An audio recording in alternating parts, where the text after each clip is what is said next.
Welcome to Groovy TV on this very, very exciting and sunny day. We've got the inimitable John Robb, wit, raconteur, also compere of the Justice Tonight shows, TV personality. Couldn't get rid of him years ago. He's got, oh no, it's John Robb on the telly again, telling us about the 80s and 90s. And also, we've got Keith Mullen.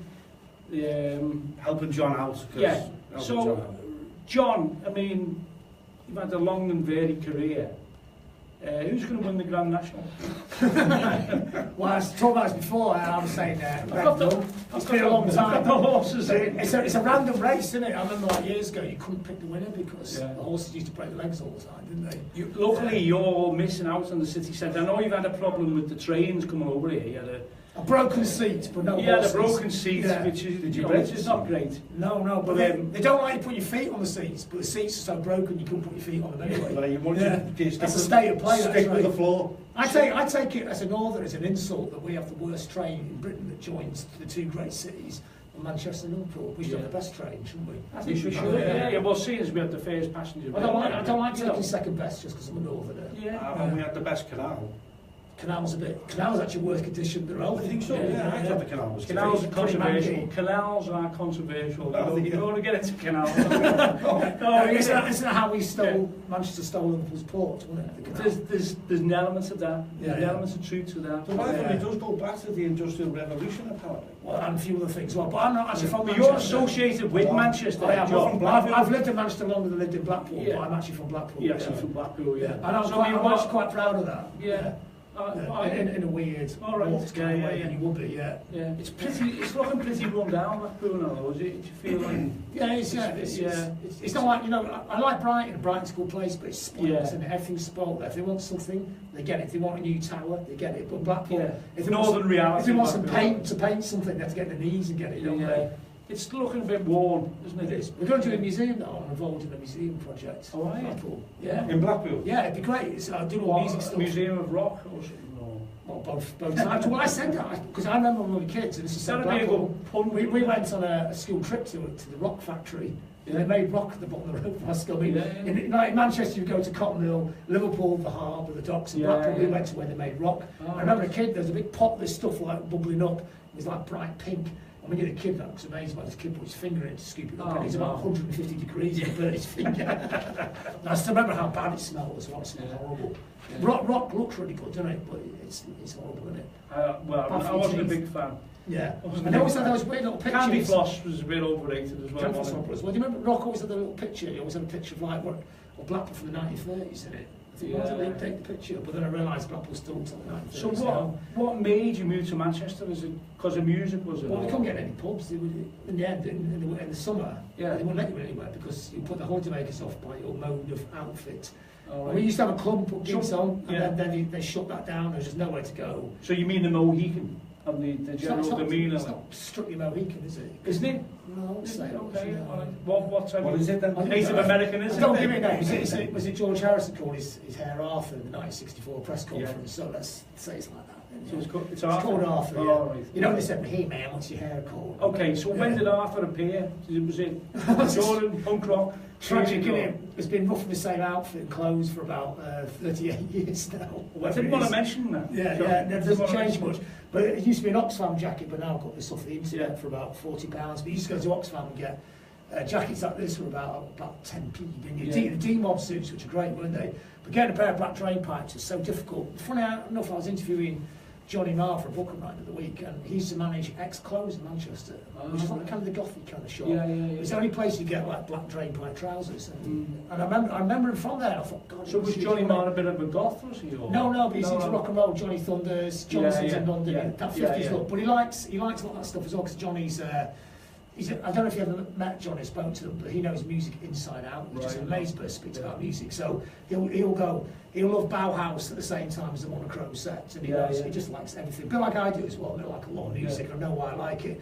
And Johnny will have a pair of white socks on at that time because Johnny Thunders had them on, and that's his thing, innit? He has the whole picture worked out, doesn't he? So I've always known you, and I think Keith has to say, we've always known you as this image and this character, but I mean, what got you into music? What was the first record you can actually remember as a kid? You know, Well, it was glam rock for me. Glam rock. I totally blown up by glam rock, but not in a hip way. It wasn't like Bowie's God. I know. Gary Glitter. T-Rex. Gary Glitter was a vile human being who made not many great records, but some great records. What wasn't what the great get out of this was that the Glitter Band actually made better records than Gary Glitter. Thank God for that, you know. Angel Face is a great record, and the Glitter drum beat was great. But it was a producer who did the records, Mike Leander. Gary Glitter was just the bloke that got out of the pub to shout hey over the top. If only they got somebody else to do that, wouldn't it? They'll make this conversation a little bit easier to deal with. Did you like Sweet? Love Sweet. I always liked them as a band. I'm from Blackpool, so I have no idea what cool is. I actually really like Mud as well. Tiger Feet, amazing records. Dynamite. I'm supposed to get it with the shoes. But that's the first time I saw these shoes, and they actually look quite cool in a weird way. They kind of look like they worked in Butlins, but sort of cool at the same time, didn't they? I mean, they're the biggest selling singles band in England now. 74, so it's weird to think that, isn't it? And in a way, The Farm were kind of their modern equivalent, weren't they? Very similar. Very similar, yeah. No, we base most of our career moves on. Like really big. Keith wear hats, didn't he? Definitely the dance moves. We based the dance moves on Mud. And also the way the Mud actually looked smart, they're letting on. So like when they after Mud, there was that guy at Mud writes all the big number one hit records. He does, Kylie Minogue. He's written Kylie Minogue and he's written a lot of actual pop music. Can't get you out of my mind. Just great records, isn't it? It doesn't sound much like Mud though. So it's glam rock. Glam rock, yeah. And then top of the what about Bowie at the time? I like Bowie, but I didn't realise he was hip. And I used to love Roxy music, but I didn't realise they were trendy. The band I really loved. Is it Bowie or Bowie? And this is a big question. But Bowie said he didn't mind which one. Because it wasn't his proper name, was it? So it was just made up name. I don't think he knew how to pronounce it. But I always like. I still like Mark Bolan more. I know you mentioned. I'm a Mark Bolan man. No, I love Bowie. I think he's fantastic. He's smart. His voice is beautiful, and everything he did was amazing. But something about Mark Bolan, it seems so natural. I've got like rehearsal tapes of it. Like as a music fan, he's in a room, play for an hour, and he starts playing an E chord, and he starts singing like that, and you go, wow, that sounds amazing. And he'll go, stop, that's not working, and throw it away. And it just seemed like the music was pouring out of him. I always thought with Bowie, he had to work harder, but that's not criticism. No, he come on top, like Life on Mars is a top genius piece of music. He had a TV show with Mark Bolan. 1977. He did a duet. The last thing Mark ever did. And when Mark fell off stage, and then 4 days later he died. I went to where he died a year ago in London. It's like a little shrine where the roads and property. It's quite touching me there. So he was your first pop star. I loved him. You couldn't say like him at school because he was a girls' band. I mean, we're talking about the 1970s. So I know if you're in Liverpool, you probably could say if you're a boy, you could say, "Oh, like Mark Bolan." If you're at my school, you get battered. You know, so you have to say. It's only when I was in the sixth form, there's a guy I knew had long curly hair, was a big Bob Dylan fan, pointed out that he really liked Bolan as well. There were about 6 other people in the room said, "Oh yeah, I like him as well." You know, so it's a bit more difficult to like it. That's how backwards it was in Britain at the time. We've got a question from one of our viewers, Mike Gibson. Yes. Hi, Michael. What about Slade? No, I love Slade. Okay. I mean, we could do this. Should we just do this whole thing on glam rock? Yep. Slade. We could do I say Noddy Holder. Noddy Holder. I remember when this kid, I used to love the Beatles as well. But you felt. You're always wishing that John Lennon would come back with a proper tough rock and roll band. But the first album was good, solo album, but the second one was okay, you know. It wasn't a record you wanted when you were 13, but I thought Slade were the band you wanted John Lennon to be. And there's a lot of Some Truth was pretty hard. it's on the second album. You can imagine Slade had done that. When Gen X did it, it was a great version. But Noddy Holder's voice is incredible. I think he's one of the greatest English singers of all time. So powerful, his voice. When you mean better than Roger Chapman from Family. Yeah, I love Noddy. I think Noddy's just his voice. When he talks, his voice is like big loud. When we did our Louder Than Words music conference in Manchester a couple of years ago, we got Don Powell to come and do some panels, and Don was so amazing. So many great stories. Still looks the same, does he? Yeah, and he's a really cool guy. And he did a panel. Then he went to every other panel because he's so interested in stuff. So even if there's a panel you wouldn't think he'd be interested, he went to it. And then at 2 a.m, we sat around a table, just winding down. So Don Powell was there. And then Steve Ingram and Penny Rimbaud from Crafts came up because they're everything as well. We all sat around the table, and Steve Ingram was going, "Oh God, it's Don Powell from Slade. This is such a moment." And we're thinking that was the only time in pop culture history Crafts and Slade have sat around the table, all drinking cups of tea as well. So it wasn't in your school. Did that define? I mean, with the tribes in your school, like for me, you know, where I went to school, like you had people into your prog rock, and then you had people into Slade. There's been that similar to yours. There's quite a lot of people didn't really like music much at all as well. You know, it's like there's kind of football, the basis of there's music. Yeah, by like the Rollers now. You know, when you realise years later they actually had some pretty good songs, didn't they? Well, the guitar sound was pretty good. Yeah, I mean, sweet. The guitar sound was fantastic. The Rollers are quite big influence on punk, aren't they? Because the Ramones loved Basic Rollers. And Malcolm McLaren wanted the Sex Pistols to be like the Basic Rollers, and slightly more outrageous, didn't he? So slightly more violent. But then he didn't realise that the Pistols were a bit more outrageous than he was planning, weren't they? Didn't the Ramones rip one of their major songs was inspired by the Basic? Well, that's the Ramones' favourite band was the Basic Rollers. Yeah, that's right. Yeah, because in 1976, Basic Rollers was the biggest band in America. Well, we've forgotten about it. As big as the They got paid about 30 quid at the end of it. Well, no, they settled out of court. They never got the money. October, they were £70,000 each. Is that all they got? Yeah, that's what they got. I mean, they'll play in stadiums. You've seen, they'll play proper 50,000 stadiums. They're having their money held in an escrow account by Arista Records. They reckon they were owed about 100 million in royalties. But they couldn't actually get that money back because the way the manager set the whole situation up, it was like Spaghetti Junction, couldn't decipher it. But I think the problem with them was that they couldn't actually get on amongst themselves. So the record label was who to pay. Well, it's a funny band. So Les McEwen didn't sing on the first hit, did he? So he joined afterwards. He was separate anyway. I met a couple of the Rollers. Rebellion Festival. It's a tragic case, isn't it? It's very tragic. They should teach that in colleges of how not to be in a band. I mean, Lucky's story that or bad thing. One thing, but that really was how not to be in a band. I mean, the manager was a horrible, vile human being. Big Gary he passed away, didn't he, the manager? So not really too many tears on that. You go to school, you're into glam rock. I mean, when did punk hit you? You started like a revelation. Well, I started reading the newspapers 73, 74 really early, because you never got into prog rock at all, Genesis, nothing like that. No, but more in recent years. I'm disappointed by that. I thought you would be. No, a bit, longer hair. No, never had long hair. No, it's always been short. It's always had Arthur. To keep me company. Always. But prog rock just, I'm miles more to prog rock now than I used to be. I've got to myself. But I used to like Hawkwind as well, that was a curveball thing. I mean, they're prog crossed over, didn't they? Yeah, or proto-punk or something. Because Lemmy lived in Blackpool for 2 years. No. Yeah, in the 60s. He was a band called the Rocking Vickers. So we're dead proud of him. We actually thought he was from Blackpool, but he's not. I mean, at the time you wouldn't know because you couldn't check it up on the internet. But he lived there for 2 years, so it was like, when I spoke to Lemmy about it. He's practically from Blackpool as well. Jethro Tull went to my school as well, so we did have a lineage. You're living in the past here. I know, but if you're sort of like glam rock, I mean, you like Wizard. I love Wizards. And well, Wizard sort of bridged the gap between prog rock and punk, didn't he? I've always seen them as a bridge between the two because of the way the attack was very interesting. They were like a bridge, and also like he was in the Move and all those. The Move, I think, was a great bubblegum. Great records. Roy Wood's one of the great songwriters, isn't he? Absolutely. But he never gets the credit because Brummies don't take credit for things. So you go to Birmingham, people always say, nothing ever happens in Birmingham. You go, Black Sabbath invented the world's biggest musical genre, and they don't. Birmingham ruled then, didn't they? Really? You had Slade, you had Wizard. Slade were from Wolverhampton. Yeah, Blackpool Midlands then. Yeah, well, that'd be like claiming, I don't know, Warrington, I suppose, wouldn't it, or Birkenhead, which you would. Yeah. It's like claiming the Coral, isn't it? Yeah. Jimmy Moorhead asked, do you think British rock and roll has died? No, not the slightest, no. I think as you There's no new bands to get into. There is, yeah. There is. There's Goldblade. Well, that's no, we're not talking about, we're old people now, but young bands, Cabbage, which is youngish, some young people up there, great bands. Great bands. I think Conrad Murray is building such a cool little empire over Manchester now, and he's got Conrad, the Manchester Roses, he's got Blossoms as well, and he's got Cabbage, and he's just got that really great young band, Touts from Derry. That single's great. Have you heard that? No, I haven't. It's like SLF crossing the Toes. They're about 17 years old. Touts, they're called. Yeah, they're kick-ass band. Brilliant. I didn't know Connie was that. I didn't know his taste went that far. Because Touts means something else. It means a lot of different things. I think it could be an awkward name in Northern Ireland, but I'm just taking it as a name somebody sells tickets. It's controversial, yeah.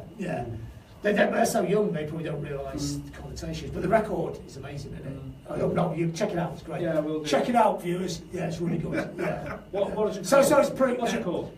The band's called Touts. They've got one track up the SoundCloud. If you Google Touts, Touts, on my website, Louder Than War. Yeah. The link will be on there, so you'll find it. So, I mean, in terms of new bands, new music, there's a lot of it out there. But I'm cheating because I get sent stuff all the time. So to me, it seems like it's a constant stream. But imagine if you're a 50-year-old guy who loved music from when you were a kid, and you had a proper job, so you didn't really have to follow music that much. It would seem like music had all stopped.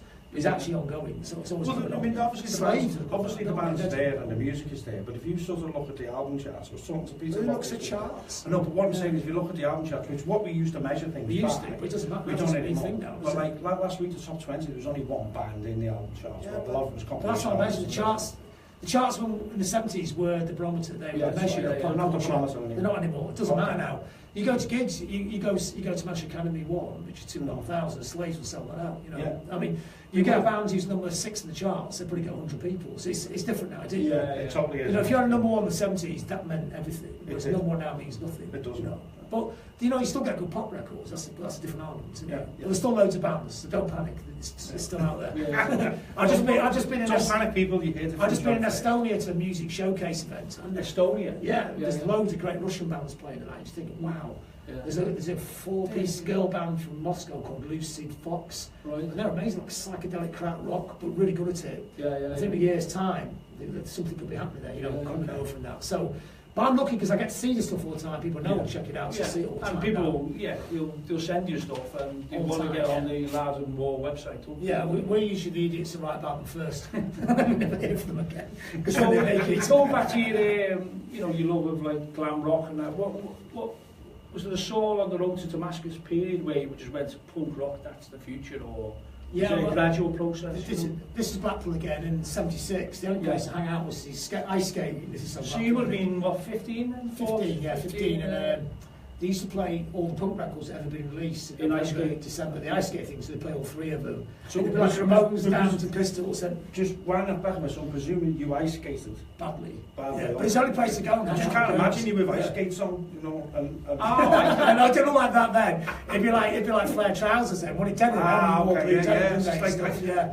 But they used to have this thing called the mad dash where it went round really fast, and if you fell over, people just kick you in the head with the skates. So you used to it wasn't all the time. It was pretty hairy. It wasn't like it was fun. You know, it was like the only place. Everybody in Blackpool went to the same place. All different schools, different ends of town. Just imagine image then. You can imagine what that's going to be like. So we wouldn't do the mad dash because we were quite little then. So, but even playing the punk records, you'd be captivated by it. Right, okay. But we weren't hip kids. We were going. We was, you think, oh, this punk thing's amazing, but I can't do that. It's kind of scary, wasn't it, when it first came out in '76? I mean, we were just nerds. We weren't like cool people. So it was. But then, glam rock was almost that'd be impossible to do. You couldn't dress up like Mark Bolan. The thing about punk was you could still. It didn't matter what you wore, did it? You just pulled your school tie tight and you were a punk. And it was very easy to get into, wasn't it? Yeah. So during '77, it's little increments, little steps. In Blackpool? Was there like many of you? There's probably about. Even by '78, it's probably about 100 in the whole town. 100 punks. But it's like the people 2 years younger than me. That's quite a few, really. Isn't it? But it was people who were 2 years below me in school. That year, I've loads of punks in it. But my year, there's not many others. And we obviously there's no live acts because you'd have to go to Manchester. I never played in Blackpool. No, exactly. So where would you go? We had the old thing Slits played and Slits played. XTC played. Buzzcocks played. And there's a massive fight. There's a load of skinheads turned up from nowhere. No one's seen skinheads before. And they were kicking everyone's head in. And Pete Shelley goes. He goes, stop fighting for your Uncle Peter. and this is the cool thing. Everyone was so ashamed of fighting. They all stopped fighting. Yeah, it's really cool. It's like they're going, oh no. What venue was that? Tiffany's. It was Tiffany. Knocked it down now. It's full of asbestos. Right. Yeah. But that's where, so a lot of bands played. We actually saw the Enid as well that time. The prog band. They did a cover of Pretty Vacant. Everyone went berserk. Yeah. I remember that. Yeah. So it's a pretty hit miss. Death School was the first band I ever saw in 1976. One of the coolest bands ever. They were great, One of the coolest bands ever. They're like a Northern Roxy music, and they had that kind of pre-punk thing about them, didn't they? I mean, what a way to end it all. And Taxi, it was absolutely fantastic. We never were in that band, but I was doing cool stuff as well. Yeah. But I mean, so you're like 16, 17, when did you start to get into music journalism? Because that was... We did fanzines, right, really early on. So you were doing a fanzine in Blackpool? Yeah, somebody brought I didn't know that. sniffing glue to school. And we go, wow, God, you don't have to you just write it with a pen, and type it out all wrong. We thought, I mean, mate's dad, Mark Tilton, who's guitar player in the Membranes, his brother is Ian, who's done your pictures over the years. Ian Tilton. Ian Tilton. We all lived on the same road, and basically I forced Mark to be in the band because you need a band, so you just force your mates to play stuff. Luckily, he was really good at it, and his dad was a printer, so he knew about photocopiers. He said, "You just photocopy that." We go, "What's that?" So we did a fanzine, and we also did this thing. What was it called? Fanzine? Rocks. Yeah, so the first one was Rocks. Then we did this thing about the school, sort of saying. So we getting any interviews? In fact, you know that whinging about the train tonight on Twitter? We did a thing about the school like that years ago, and they thought there was an anarchist revolution in school, and we got kicked out of school. Oh, yeah, that's pretty expelled. On the last day of school, they rang up my mum and said, "Don't let him to school. He's going to cause loads of trouble." And my mum shouted and went mad at them and stuff. Yeah, because you got to remember at the time. Though, I was. You got to remember at the time there was chaos going on with punks, wasn't it? Oh, yeah. Like they thought before the miners and footballers. They were there. Enemy number one, weren't they? They thought we were subversives, and they thought we were. Well, it was in our own little poxy, little cultural subversion. Yeah. So you start doing a fanzine. How did you get? What was the first music paper you wrote for? Well, I went to Zigzag first, so that was a little later on. That's about 83. I started with Zigzag, 82. Zigzag. So Zigzag was like you sell about 10,000. It was like you have the music press. It's like the one below. A bit like my War magazine is now. It's like the poor relation in a way. And so that's good. It was Chris Needs was the editor, Nick Mercer. So the first interview I did was Pete Hook, actually. So me and him have been done almost 100 interviews now. It's like putting an old glove on or something. And so we used to do little bits and bobs for them. Yeah. And they didn't pay you. That was amazing. Like, they didn't pay you? They did. Oh, you really had to go mend some money out of the publisher.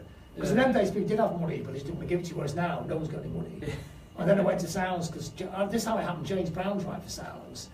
And he slagged me band off on this because I knew James Brown slagged your band or what? I know James.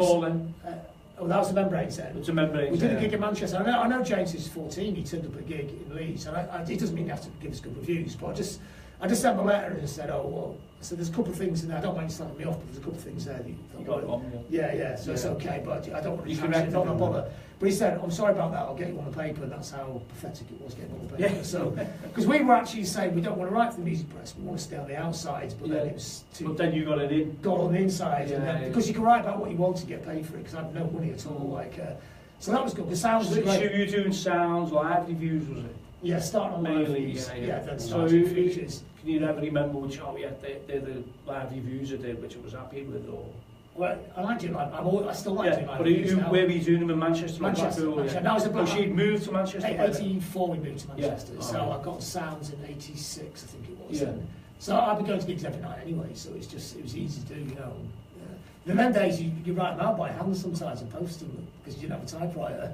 Or you'd be abroad in Europe and you'd do a gig and you do it down the phone like a proper journalist. Yeah. Like blah, blah, blah, stop, blah, blah, blah, stop. So was there any bands you thought, these are going to be the next big thing and they weren't, or any bands you looked at thought, these aren't going to be big and then absolutely it's never been my job. I'm not A&R. I just write about stuff I like. So maybe I'm doing this all wrong, but I'm just a music fan. You're doing it all wrong, John. Yeah, I am. Yes, it's a useless career thing. When you get to colleges, you give people careers advice. Why are you asking me? I don't even have a career. It's so haphazard.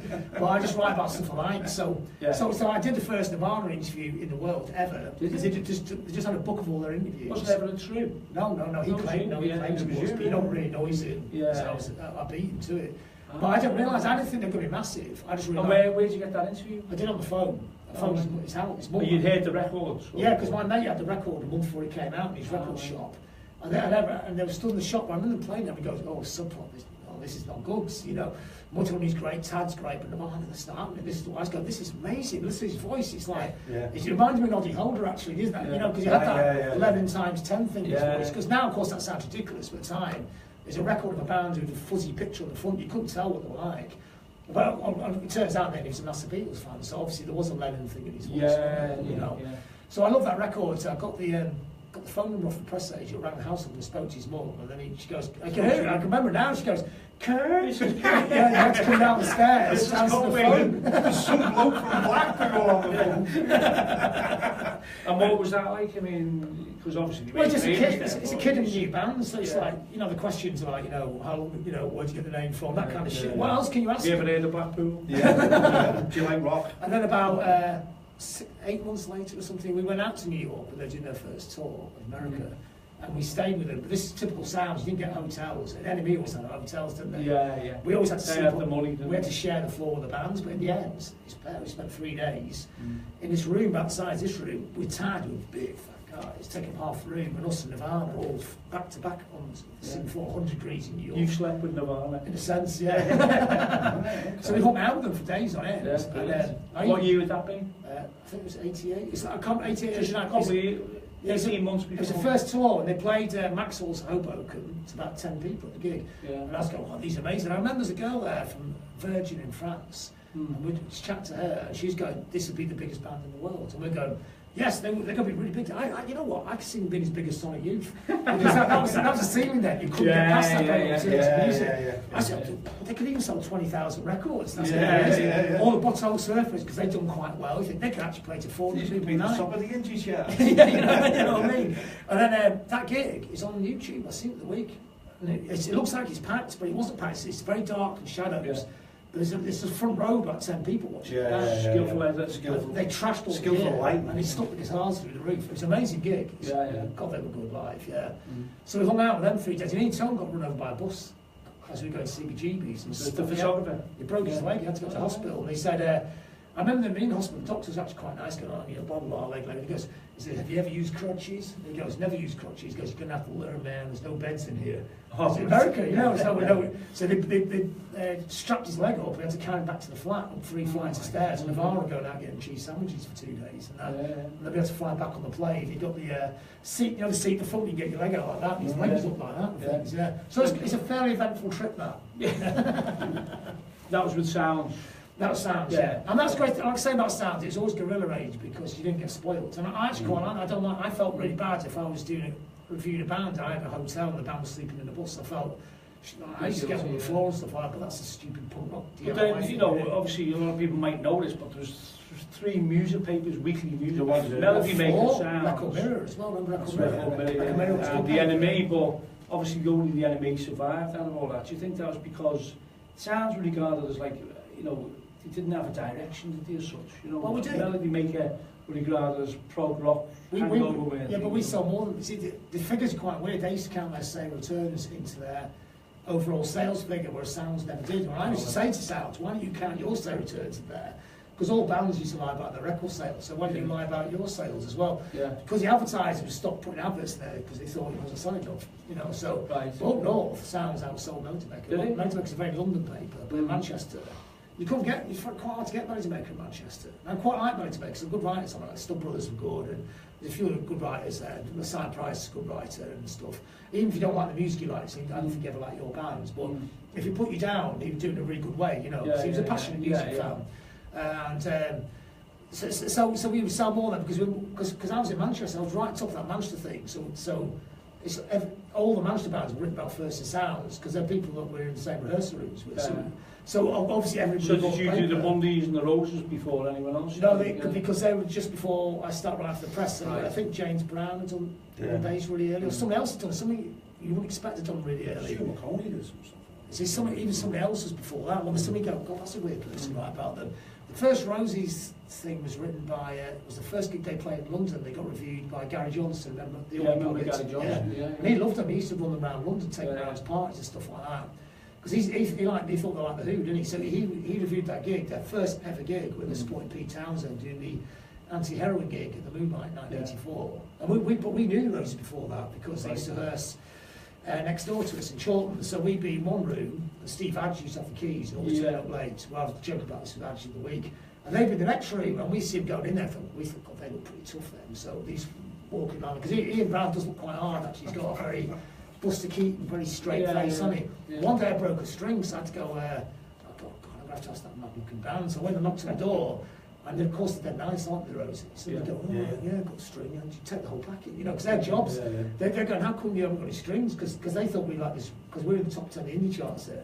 They thought we were like a really big band, because being top 10 indie charts means you're selling 2,000 records and nothing to me. So like we didn't have any spare stuff. And they used to drive us to the nursery back, and they were dead nice. That's how we got to know them really well. Is that why you wrote a book about the Roses, didn't you? Yeah. Well, Marianne because Hobbs has asked to buy the book, but she's and this is so cool of her, she said, why don't you get John Robb to write it? Because he's known them from day one. And I've seen all their early gigs. We used to sit around town playing. We used to live in Burton Road in West Didsbury and bump into Ian walking down the road. Ian Brown walking on the road with the keyboard. And he's going around to John Squire to work out vocal melodies. They work so hard. We rehearsed once now and then. Because our music actually doesn't... They were every day. Our music doesn't work rehearsed, it's better looser. But they rehearse every day for hours and hours. You know, they work for what they got. They'd always be rehearsing in the reheaal room or around... Well, Ian Brown used to live next door to Mark Tilton in Manchester. They were next door neighbours, so we used to go in and out the flats all the time. So, yeah. And you always say, I mean, you have those accusations of them being a bit of a goth band, where you always refute that, don't you? Ian Brown was a bit of a scooter boy. I've got two angles on this, because I don't see it as a put down, because I really like goth music. So when Tony said this, and Tony Wilson, God bless Tony, Tony's an amazing whirl of energy, but he wasn't a music expert in the sense. He didn't, for him to, I don't think Tony... Did he turn the Roses down? I don't think there's a direct communication there, because they were seen as a rival band because Howard Jones managed them, and Howard Jones used to manage the Hacienda, and Tony had fallen out with him, and also Lindsay Reed was co-manager, and that was Tony's ex-wife, so I think Tony saw them as people he'd fallen out with the manager, so he couldn't like them. So he called them a goth band, thinking that was a put down. You think, but Tony, you managed Joy Division, who basically set the template, that sound up, and you called them a goth band as well, you know. So he thought that was a put down, but for us, we go, no, that's actually wonderful. But they're not. They were never a goth band. The reason they had leather trousers on and paisley shirts is because they love creation. So they used to dress up like that because they used to go see Primal Scream. And I remember bumping into them at Primal Scream in the Boardwalk, Ian and John, and I was going, wow, I've never seen you at a gig before, because they didn't really go to many gigs. And I remember saying, being quite surprised to see them at a gig, because they were always rehearsing and always working really hard. But there's another story about the leather trousers, why Creation had leather trousers. It came from a gig that we played in Reading, where we trashed the PA, because the PA man was being such a twat. My mate used to go to our gigs from Preston, Mark. He got a lift back to London with McGee was at the gig, and McGee's going, oh, this gig's amazing, they smashed all the gear up, total sex, amazing. You know, McGee's like, he loves a riot. And he got a lift back to, and my mate was a massive Doors fan. He said, you should get them to wear leather trousers like they did, like the Doors. And McGee rang us up the next day and said, why don't you get leather trousers? We go, we can't afford leather trousers, they're £40, you know, they're so expensive. And 4 weeks after that, the Mary Chain had leather trousers in, had a riot in London, and McGee told me that was kind of the little thing. Because you know the Mary Chain, they're really unriotous people. I mean, amazing band. I mean, musically, God, we played the other week, still astonishing, still amazing. But they're quiet people. The first interview they ever did, McGee brought them up to my house in Manchester, because he used to get these free tickets for trains, because he worked for British Rail, didn't he? So he got more around to my house, and they all go around to my house. John, you know everything. John is just an encyclopedia of music history. I didn't know. Which is why we've got... We're playing the Tabernacle tomorrow. So we can ask him. Check it. Ask him. I've got the first European tour they did was there because McGee got free tickets to get them around Europe on a train. So they all went on a train. So Alan's always been very smart like that. You know, that's good management, isn't it? Sorry. He likes Purcell then. Purcell. We used to get free tickets with Purcell. Oh, did you? Oh, did you? That's useful, isn't it? So Lee Cooper is not the Jeans. All right, Lee. So you love to Lee Cooper. Will there ever be a movement in music ever again, i.e. punk, new wave, Britpop? I mean, there's a question that gets asked, but I feel by people of our generation really. Well, no, look at it this way, like, when I was into punk, my dad was my age, right? So my dad was 55, 56 at the time. He wouldn't be sitting there talking about musical movements. He wouldn't, my dad wouldn't be thinking of, oh, there was another movement. I mean, it's kind of weird. And also, you wouldn't have to see it. It's almost the crunch for that. I mean, a 56-year-old person in 1977 wouldn't see punk, would they? They don't think it's a movement. They just think it's just like one really rotten band I've read about, I've never even heard. And that'd be it, wouldn't it? I mean, if you're 16... Well, that Pistols tour, there's only 3 gigs done, wasn't there? Everyone else was cancelled, wasn't it? The Anarchy tour. No, it's 4, wasn't it? Was it 4? Really weird places. One at Cleethorpes is one of them. Twice in Manchester. Leeds. And was it one down south in Cornwall? South Wales, wasn't it? Maybe somebody's watching this could stick it on there. I mean, I don't think that's fascinating. They played Cleethorpes that tour because the people in Cleethorpes around Cleethorpes apparently. The rest of the country's up in arms on the Pistols, but they didn't know they were meant to ban them. Rob Lloyd from Nightingales went to that gig, didn't he? Because he's friends with the agent. He's only about 15 then, but he took him to the gig. It's quite. I met a lot of people who went to that gig. I love that idea of the Pistol. Have you seen what the dates were? They played the tour before that when they're going around the country. They're playing like Newport and Shropshire, Burton, because twice, and Northallerton, where Penetration saw them. She was at that gig, Pauline. And then there was a working men's club, and the Pistols started playing working men's club. You know, at the time, the blokes with big flares on and stuff like, you know, the Rod Stewart haircuts. The Pistols tail. And they turned up playing. They must have thought, that's surprised they didn't get killed, you know. Did the Membranes do any gigs like that? A couple of times, Social clubs, like Phoenix Nights type, Yeah, but it's not often. There's one at Blackpool. One at Blackpool, the GPO club we played out with. Happy Mondays played their first ever gig. GPO. Yeah. Where somebody could hire them Monday nights. They just let you get on with it, but they're obviously fingers in their ears. I mean, not the gigs we played in the early days, people have their fingers in their ears. So ultimately what you're saying is obviously what we think, even if there was a movement out there, we wouldn't see it. We wouldn't see it because of our age, and the closest we possibly come to a movement would be going to the toilet. Also, it goes faster as well, because of the internet, everything's sped up. So a movement's not... So we wouldn't recognise it, mate, because of our age. And also, they do exist. I mean, like, if the hipsters, in a sense, as a movement, of course, everyone got hipsters, but that's kind of young people dressing in trendy clothes, which is equivalent to what your parents would have seen punk as being years ago. And also, when you look at metal, it subdivides into loads of little scenes all the time. So if you go to any town on a Saturday afternoon, there's loads of metal kids.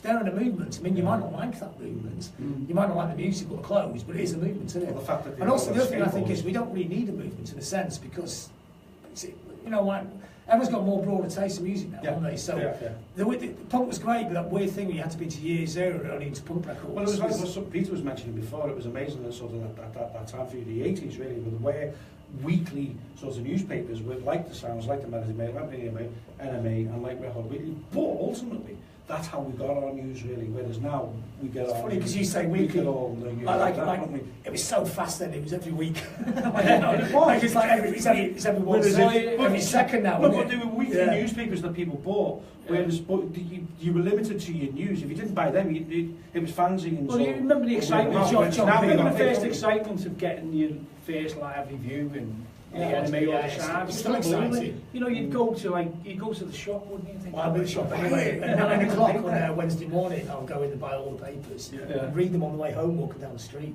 I remember that so clearly. So absolutely love them and stuff. Like, not necessarily agreeing with it, but it's just such great reading on it and stuff. Well, there's some great writers, wasn't there? But there still is now. So that's another thing. I think age changes things now. Because if you see a 20-year-old kid getting excited about something, write about it lots, you can't lock into the same way. It's be on the internet. But a lot of people our age go, but that's just a kid writing. But I love that stuff. On my site, we've got some really young writers. They write in a really young kind of way, and I love that, you know. People say, that's not a proper writer. I go, no, that's a kid who loves music. That's a proper writer. They're not writing a novel. They're just communicating. They love this music and that. I mean, if you go to, it's funny, so you go for the natural enthusiasm of a music fan rather than... But I also love John Savage, because John Savage is a very academic writer, and a very deep writer, but he's also a massive fan. The greatest thing about John is he can't help but let the love of his music come through. And Simon Reynolds is the same as well. Simon's an academic writer, but he's actually a fan, and his glam book was really good. I was dreading it because I thought, oh God, he's going to be really sneering about all the so-called Division 2 glam bands, but he loves them. He gave Mud a good write-up in the Slade in it, and he said, I met him in Estone last week, and I said, I'm so glad you embraced the less cool end of glam. It wasn't just all about power and that. He goes, but he said, no, I love Slade. I've always loved Slade and stuff. So, because I hate that thing, you know, if you go to university sometimes, it's a very academic way of looking at music, and they kind of chop bands out, don't they? Like me and Peasy, who's kind of sat there behind the camera. We're massive Stranglers fans, and it's really. And then you look at the history of British music, and go, where did they go? I'm sure they were quite big at the time. They're like #1 albums, and they've disappeared for the narrative because they don't fit. And I don't like that. I think, you know, there's a history of music which isn't really the whole history, is it? It's like there's a line that goes down like that. But there's a stuff. A lot of revisionism. There is, and a lot of people don't dare to admit the actual stuff that isn't that cool as well. I think it's a good thing about coming from Blackpool because you don't really care, do you? You can't possibly ever be cool. Did you used to go to Hacienda and places like that? And but no, I Hacienda. You go to Boardwalk as well. The International. What about Liverpool? Did you ever come over to Liverpool? A few times, Warehouse in Liverpool. That was a good venue, wasn't it? I saw Frankie Goes to Hollywood's first ever gig. They were supporting Rig and Panic. Oh, right. We used to go to a lot of gigs there. Laughing Clowns, who went to that as well. And did Arthur always get a good welcome? Liverpool was always a bit more rough. Did you like Frankie Goes to Hollywood? Yeah. When you first won? The first gig I saw them, they were great actually. They were different when they were produced and that. But the two singles are amazing. The concept's great as well. I mean, the whole thing, the trouble they caused, and also they're cool guys. And Paul Rutherford's cool. He's the first punk in Liverpool, wasn't he? Yeah, famously. Yeah. Well, I think I know people always thought he said he was the first. Because you had the toilet seat. Well, I've heard from other people. I don't think Paul Rutherford claims there's a debate though about that, because you know, Eric's wasn't really a punk club, it was a music venue. Our first interview in the end was with Roger Eagle. He said, don't ever call it a punk club. We were a music venue. We used to play reggae, we used to have all sorts of different genres of band, but it's regarded as a punk club. But you look at the gig, they started November '76, first gig was the Stranglers. And then it was because that was something. Because that was they were the touring bands of that time. Yeah. So in a sense, Roger Eagle wasn't happy about it being called a punk club. But it was a punk club in a sense, because the bands that played there were nearly all punk bands. If you look down the list, it wasn't like prog bands, was it, and stuff. I mean, Roger was brilliant. I mean, Roger is the great unspoken hero of Manchester punk music. Definitely. He was the architect. He used to book at the internationals after Eric's. That's why they always had the best bands going through. I mean, Hacienda had great bands playing there, but the internationals nearly every night had the great bands, because Roger had the ear. He's right on it. Because the smartest thing that Gareth Evans did, who used to run the international Marriage to Roses, was to get Roger to book the bands and not booking them himself. Roger Eagle should have a statue. I agree. I think he should. I think he should. A lot of people don't even know who he is. No, and I think he was involved in the Liverpool music scene, which is weird, because he used to do a magazine in the '60s. I mean, he's a really full-on guy to talk about stuff. But again, and he used to do the stadium before Liverpool Boxing Stadium. He used to do all the glam rock bands there as well. Yeah, and back in the '60s when he moved from Oxford to Manchester, he was music fan. Yeah, he used to do the Twisted Wheel, but he didn't do Northern Soul. So again, it's another thing he didn't like. When the Monsters started asking for the faster records, he wouldn't play them. He kept playing his blues records and American R&B records. So when he didn't invent Northern Soul, he left the club before Northern Soul took over, didn't he? So I think it annoyed him that people thought that he was the guy starting Northern Soul. So there's Roger Eagle, like Tony Wilson used to spend a lot of time in Liverpool as well, but there's these people who... Oh, because Roger McGough was his best mate. And he used to be in the Everyman a lot. Yeah. And so there's these people who didn't really see the divide. No. And do you think that's particularly about Liverpool and Manchester? No, I think music has always tended to cooperate, hasn't it? Totally, because I'm from outside, I hate the way the two cities argue with each other. I like banter. Banter's great, isn't it? Yeah. I always like that thing. If the two cities together, it's a powerful thing, isn't it? You know, it's like Germany with the Ruhr, isn't it? You've got all those cities together, you join them all up, and you can take on the capital, can't you? You know. I think. So you think that's what Liverpool and Manchester should do? Yeah, just doing it already. I think it's going to be great. I think when Steve Rotherham, who wrote the letter to the end, and Andy Burnham become mayors, they're best mates, aren't they? Get a fast rail link in, we can join together, you know. Steve Rotherham's letter, and he was a mod at the time, but someone put a joke letter saying, "Why aren't you giving No Romantics a good platform?" Who did that joke letter? I think it was Phil Jones, probably. So when I didn't realise he went back that far, so we pick up this second copy at the end, and the first thing you see there is Steve Rotherham's name. Steve's great because he's like a proper music fan. So obviously, if he gets elected and say Andy Burnham gets elected, you know, it'd be a northern. I mean, I hate this word Northern Power. No, let's take it back. Let's take the word back from the oppressor. We are the Northern Powerhouse. We don't need the Cheshire MPs to tell us that. We were a Northern Powerhouse before we turned up. Was already in existence. It's the people, the people made Liam Brown's always said that. He said that at Warrington, didn't he? When the Roses got back together again, and and he said, you know, if North West ever got together, we'd take on the way. And we would. I think he's right. I talked to him about it a few times. Well, that's why it was so good. I think that when he got involved in the Justice Tonight stuff, and I've just done an interview with Mondial football magazine about Cantona, because Cantona turned up in Lille. Now you did the comparing for that. And there was for me that was a punk ethic, the whole thing, because it wasn't planned. No manager planned it. It was just complete chaos. Well, you started it, and it all just kind of rolled. Well, it might have started with the original gig, but Davo. If you're watching Davo, right?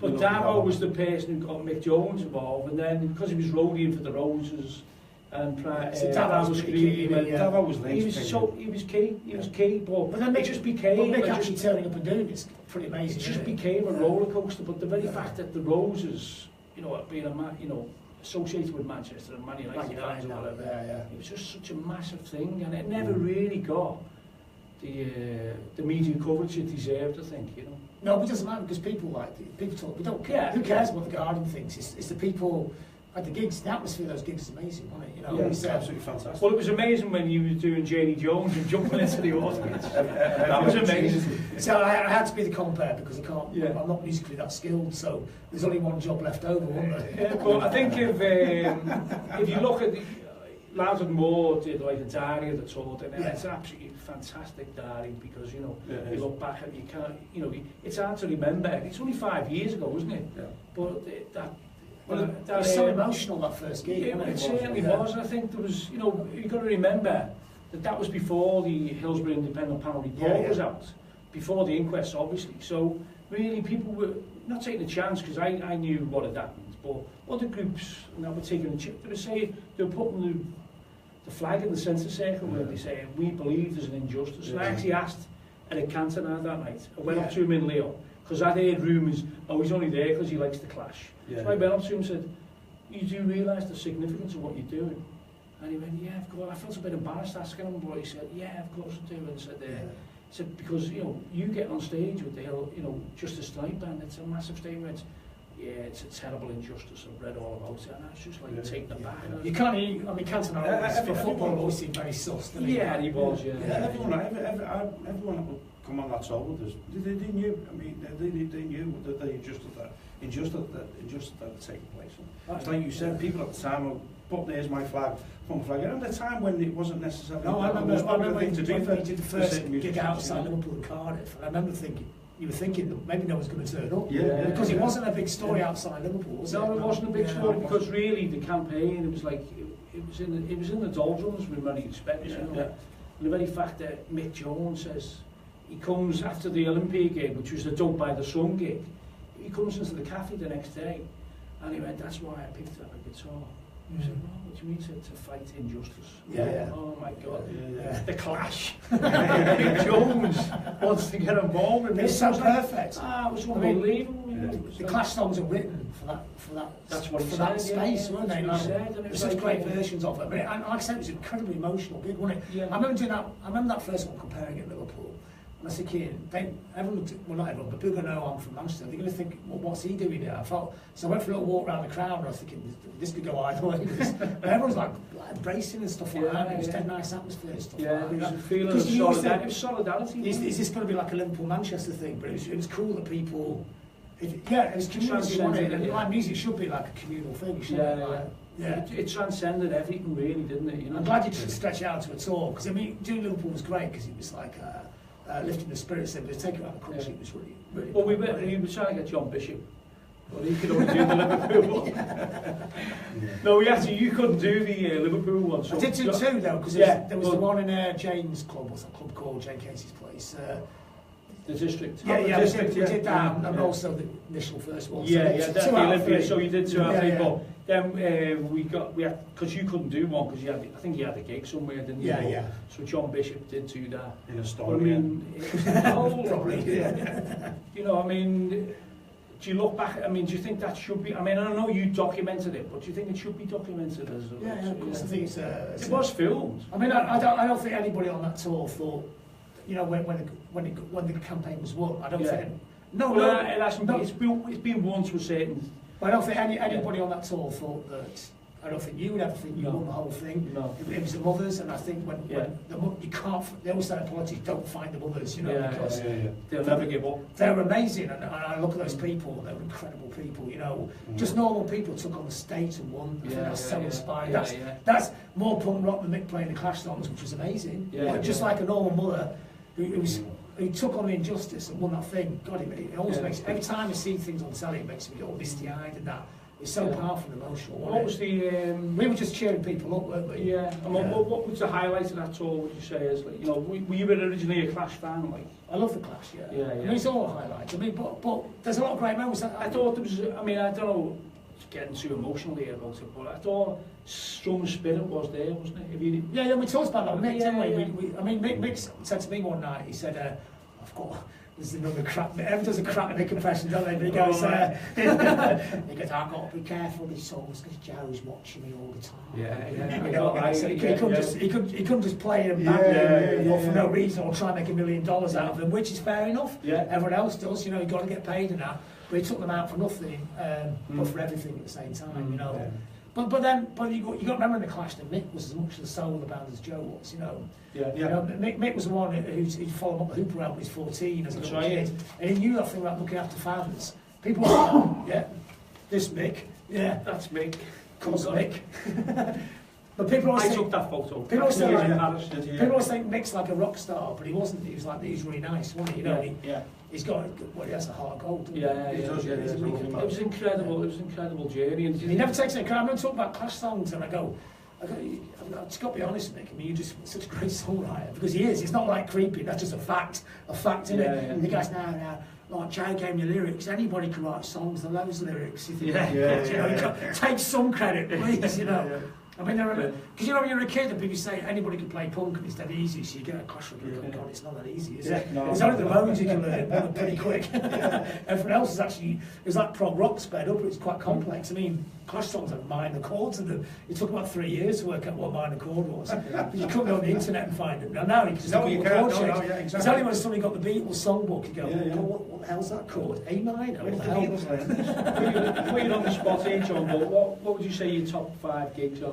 You know, in my life? Yeah, that you've actually witnessed, you know. Stranglers, 77, 78, Lancaster University, was a riot. And just an amazing band. It was psychedelic, brutal, exciting, and it was heavy as well. It was scary because it was Blackpool punks versus Morecambe punks versus Preston punks. And I remember somebody saying, the Morecambe punks are here, and I was going, oh my God, because the Morecambe punks... There's 3 of them! They're the scariest, heaviest punks in the Lancashire for some reason. Oh, really? You think we were the biggest town? So who won that? Morecambe, probably. Morecambe? I remember somebody sticking cigarettes out Don't the back. fuck with Morecambe punks. They're terrified. Now you meet them, they're just like these big old guys, you know, at the time, they were the scary ones. So that was what it makes. Those Justice gigs, you know, they're going to be up there, you know, just because the sheer emotion of it. The Rosie's at Blackpool, just because you felt a youthquake, you know, such excitement. It was like watching ballroom. The ballroom. And because it's my hometown, and also, I've been in Manchester, but I went back for that gig. It's an amazing atmosphere. You never put flares on, did you, and kickers and cricket acid? Just the same. I've never been in place, I've never out place. I am, you know, people have to put up with it, don't they, and stuff, you know. Can you imagine if John Cooper Clarke turned up and he dressed in fashionable clothes? It'd be rubbish, wouldn't it? I hate it when you see people go, you know, change their image. They have a look at it. Yeah, I used to like the Teds because they knew they found something really good. Was that by brothel creepers? Yeah, I love brothel creepers. They're great, aren't they? The brothel creepers are the get them. So other great gigs. There's so many. Nirvana, did you say? Yeah, Nirvana was great in Maxwell's Hoboken. I mean, there could be hundreds actually. And also playing gigs could be great as well, can't it? Yeah. No, it's just a farm on that list. We're getting there. Did you come to Ellen Road? Well, that's it. No, you come to Ellen Road. I always remember you saying, you'll never be as big as the Happy Mondays probably, but they'll never write a song as good as All Together Now. Did you say that? Yeah, I did. I told you that, didn't I? And I said that'll be on the radio forever, and it was, wasn't it? Yeah, you were right there. Yeah. If you listen to local radio now in Manchester, it pings up. Still on. It's a great song, though, isn't it? Yeah. So we're going to have to wind up because we want to get into politics, but we've just been. Maybe we can have John back at some point and we can get a word in. You can't get the guests. When a Goldblade playing. We're going to do one gig at Beard Theory, but I do more on Membranes. Oh, Beard Theory, we played there. Yeah, you did. I'm judging the beer competitions. Yeah, you got one on the top of your head. You can borrow. So you only do one festival by choice. Well, I like to. You're not getting any offers. Well, we do, but the Membranes are so busy. I don't know how, because we just made a record. It's an utterly self-indulgent record we made for ourselves. So, but loads of people liked it. It's done about 3,500 now. We go. But you go to these punk rock festivals in, say, Germany and places like that. Did bits and bobs in Europe, Yeah, brilliant. Yeah, fantastic. Croatia's coming up, Italy. We did quite a lot in Italy. Italians like. So was Goldblade taking a bit of a backseat then? And that's because it's got really busy, and I prefer that thing in the membranes because it's a bit looser. We could some of the songs we sort of almost make up as we go along and stuff. It kind of works and stuff, you know. Yeah, because I mean, the Farmer pop that, weren't they? Really? Yeah. I've never been very good at making pop music. I mean, I don't understand how you do it. I like to make it, and I like pop music. I just don't understand it. I like getting the bass just playing, and it just sort of kind of rolls into something. I mean, it's an utterly useless way to make a musical career, isn't it? But I think the only way you do it is music's indulgent, isn't it? All the best bands are self-indulgent. You haven't been on the telly that much recently. I mean, is that a deliberate thing, or is it just because the program? It's never been a because you just seem to be on the telly all the time. You don't really make a lot of those programs now, I suppose. No, it doesn't. I do breakfast TV now and then, and I'm also. They did ask me about 4 or 5 last year. Like music or ISIS? There's a few when people die, I get a phone call. So but I've been away for a few of them. The last one I did was someone died. I remember doing Bowie when he died, and they rang me at 6 in the morning. They go, "We're not sure yet, but we think David Bowie's died. But don't tell anybody. Can you come in 10 minutes? We'll send the taxi." They said the taxi's outside now. We go, "Bloody hell, that's pretty fast." But they didn't even know he died. What about question time and things like that? I mean, I did this week just before Christmas, and there's would you go on question time? Yeah. I think you'd have. No, I like to go on it, but they've never asked you. Never asked me. No. Too radical, son. Too radical. I often wonder that. Do you think maybe they just don't take you seriously? That doesn't matter, you know. Also, it's a weird program now. It's almost show. It's like a Tory party. They always have UKIP on it, don't they? Every week. Oh, yeah. Why do they never have the Green Party on? They actually get more votes, don't they? Yeah, exactly. I'm all for having balance, but that's a bit unbalanced, isn't it? Yeah, I think it's gone a bit the other way. I mean, I'm one of those people. I don't ban anybody on the Facebook page, no matter how much I disagree. I try and do that. Yeah. So I have people who. So you've never blocked anyone on Twitter? No, I've got. And there's a few people to UKIP and stuff like that come on the page, and they're all right. They're like. We talk. You'd rather persuade them. I'd rather talk to them. I'm not block them. Yeah. I'm so liberal that I don't ignore the right in a sense. Yeah. There's a couple of people who are like really rude. You have to say, look, don't come on page to be rude. You can say what you want to say your piece, but don't be rude to people. You know, say your point and debate it. And that, you know, it's a Facebook page. It's not. It's my personal Facebook page. It's not that kind of platform. But I haven't banned it. Well, Loud More seems to be like a pure thing, doesn't it? There's no way you can make money on Loud More, is there? Well, it's not deliberate, is it? No. We actually got paid for one ad for the Liverpool Hope and Glory Festival. That'll keep us going for a year now. Oh, okay. Yeah. So there's a little bit of money here, a little bit of money there, and then I do little talks here and there. It just keeps it going. It keeps going. I never had to have a proper job. I just managed to stack we'll have to put an advert on. We will. Yes, we will. Yeah. Feel the love. Groovy TV. But I'd probably say like, I can't charge you. I know you. Oh, we buy you a pint. Well, we don't drink. See, we're just the last of the useless hippies, you know. Well, I think we're. Well, it's been a pleasure. It's been absolutely wonderful listening to John. It's been a pleasure. Fantastic. Thank you, sir. Thank you very much. We've done an hour. We've done an hour. It's been fantastic. We've done an hour. We got through it. It's the first for us. And everyone should go on to John Robb's Loud and More page. It's absolutely fantastic. And check out the membranes and Goldblade. Thanks for watching. And wait there, who's going to win the national? Red Rum. It's going to be like a skeleton.